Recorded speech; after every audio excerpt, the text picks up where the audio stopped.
Greetings. So there's a lot of talk about real estate and how the real estate market is booming and prices are hitting all-time highs. Now, for some perspective about why that is and why that ultimately is not necessarily a sustainable thing outside of a few prime areas, we have to go to the source of this market distortion, which is interest rates.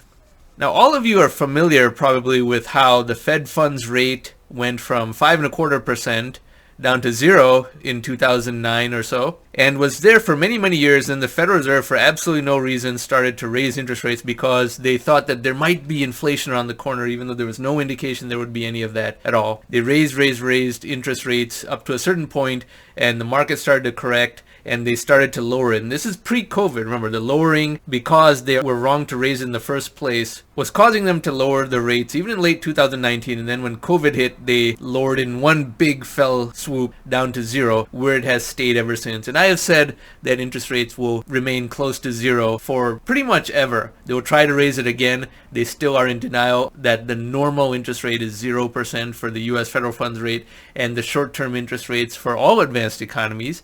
And in fact, the negative interest rate that is simulated from money printing is in fact the new status quo. But because they lowered rates so quickly, that caused real estate prices to rise. Why do real estate prices rise when interest rates are low?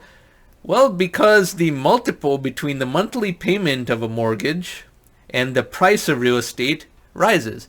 The same payment is affordable by the general community around where that real estate is purchased, but since the same payment at a lower interest rate means a higher underlying value, real estate prices rise. And that has been a structural shift that has been happening in the United States for decades, but now we're finally at rock bottom where interest rates are zero.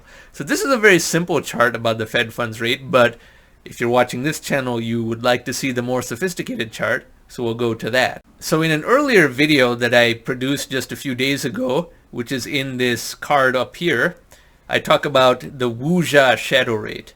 Now the blue line is the Fed funds rate that we just saw, and this goes back to 1990. The same story again. They lowered interest rates rightfully in 2004, kept it low because there was no inflation. Then for no good reason they started to increase it, and they kept it high for too long, and that caused the massive real estate collapse that occurred in 2008, 2009. Real estate rose further than it should have anyway, but the last thing they should have ever done is raise interest rates and destroy that market, so they lowered it. But even 0% interest rates were not enough, so they started printing money, quantitative easing. The quantitative easing is represented by the green line, which represents effective negative Fed funds rate. So it's a quantification of the amount of quantitative easing being done and how it translates into a negative Fed funds rate in the US specifically. Now, money printing has to be looked at internationally. It is borderless, so what one country does is not in a vacuum or in a silo. It has to be seen as a total of what all countries do. But this Wuxia shadow rate is the best thing we've got in terms of quantifying how much money printing equates to a negative Fed funds rate at the short end. Now again, the Federal Reserve, despite not learning their lesson from 2004 through 2007, are trying to do the same thing. They have this bizarre notion that inflation is around the corner, even though they have predicted 100 of the last zero bouts of inflation. And they not only ended their quantitative easing and started to taper it, but they raised the Fed funds rate. This caused that correction that I spoke about a few minutes ago. And now we're back to a negative Wuxia shadow rate of minus 2%, which is what the status quo should be. It in fact should be getting progressively more negative over time. And therefore real estate, which was under some damage in 2018 and 19 because of this misguided increase in rates, is now booming again because mortgage payments are low, people can refinance existing homes, and home prices rise for the same fixed mortgage payment. The same $1,000 a month payment, for example, equates to a higher asset price. So fine, you're seeing all these articles and news stories about how home prices are surging. But remember, a house in the United States is just a wooden box. It is a commoditized constructed product. It does not have anything that inherently rises in value. The home does not spontaneously renovate itself. It does not spontaneously get bigger. In fact, the materials deteriorate, and it requires constant maintenance and occasional repairs just to keep operating at the same standard that it was when it was new. Therefore, it is not inherently a wealth-generating asset. The land it is on can be a wealth-generating asset, but that is only true for the prime locations, the most desirable locations, because all the people who are making the most money will continue to pay premiums to live there, and these are not people for whom a house is necessarily the majority of their net worth. They don't have trouble coming up with 20% down payment or things like that. So only a small portion of addresses are that prime. Now, the other way to think about it is when home prices are rising this much, obviously the margin that home builders can get by constructing new supply keeps rising. And just like I spoke about with all other commodities, when a commodity price gets too high, then more people focus on ways to increase supply. And that is going to be the crux of this video. So I go to this article from Calculated Risk blog, which is construction spending. And then we click on this first chart here. This is the amount of construction spending in the United States. Now, what has occurred because of the COVID-19 pandemic? People are doing their work over Zoom. Not all of the workforce, but just some fraction of the workforce. So there is considerably less demand for office space and less demand to live near the headquarter office. People can live much further away and therefore get into a lower cost housing situation while working at the same job. They can even cross city lines and state lines and get into a lower tax location. So non-residential, the blue line, which is office building, that construction rate is going down. There's still new office supply being created, but at less of a rate than before. Public, which is government, is a pretty steady state, gradually growing trend, but not really very cyclical or volatile. And then you get to the red line, which is residential construction. Note that it got to a super peak in 2006, 2007 for the reasons I mentioned, and then a bust where it was really low for a few years just to offset the excess supply, and home prices only started to recover several years later and after all that money printing. 2018 and 19, this started to go down because, just like I described a few minutes ago, the Federal Reserve raised interest rates, which not only made the stock market go down, but made the housing market tank as well because home prices started to go down. But now, at 0% interest rates, which is what we will have forever, and quantitative easing, which is the Federal Reserve purchasing mortgage-backed securities, the Federal Reserve possibly owns more than 1/3 of the entire mortgage market at this point. Guess what happens when home prices are boosted up that high? Well, builders construct more. And now we're at an all-time high in construction. And yes, this is not indexed to GDP, but nonetheless, this is a very high point, much higher than even 2018. And we shall look at the second chart, which is the percentage year-over-year gain that these absolute dollars represent. So I scroll down to the second chart and we click on this.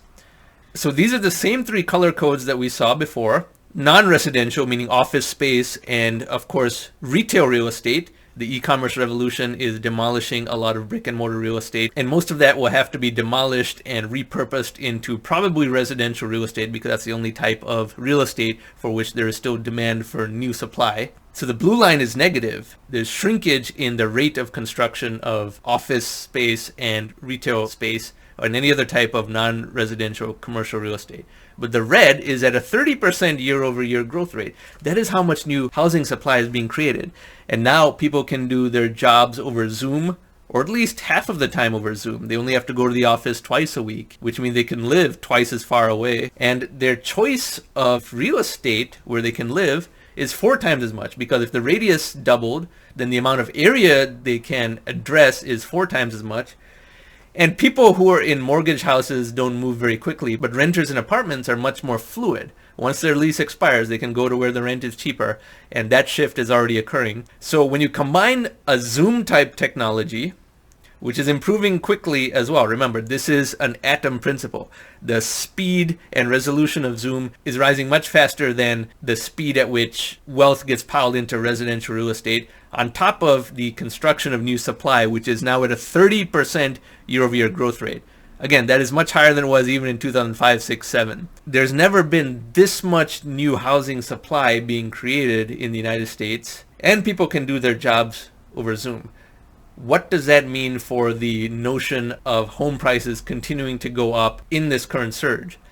Is it just a sugar high based on the amount of money printing and the lowering of interest rates? And will it moderate down because there's going to be an oversupply and people can move to where it's cheaper because they can still do their jobs? I say the latter. So keep this in mind when you hear all this talk about how home prices are going up and everyone is making so much money in their home equity. That will be true for the most premium areas, but only the top 2 to 5% of homes in the United States qualify as premium areas.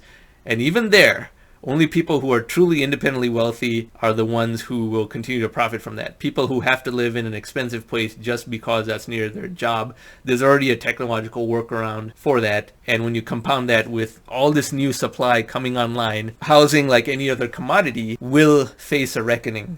And we know what that looks like, especially when the Fed funds rate is 0 and the only thing that can make rates go lower is additional money printing, as per what we see in that Wuxia shadow rate.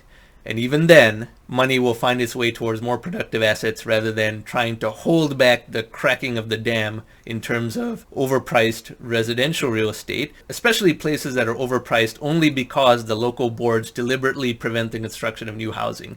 That whole NIMBY scam is completely in trouble because Zoom has allowed people to live far away and not be governed by the restriction on construction of local city governments. So that is some food for thought for sure. Now, if you like this type of content, I encourage you to subscribe to this channel, and thank you very much for watching.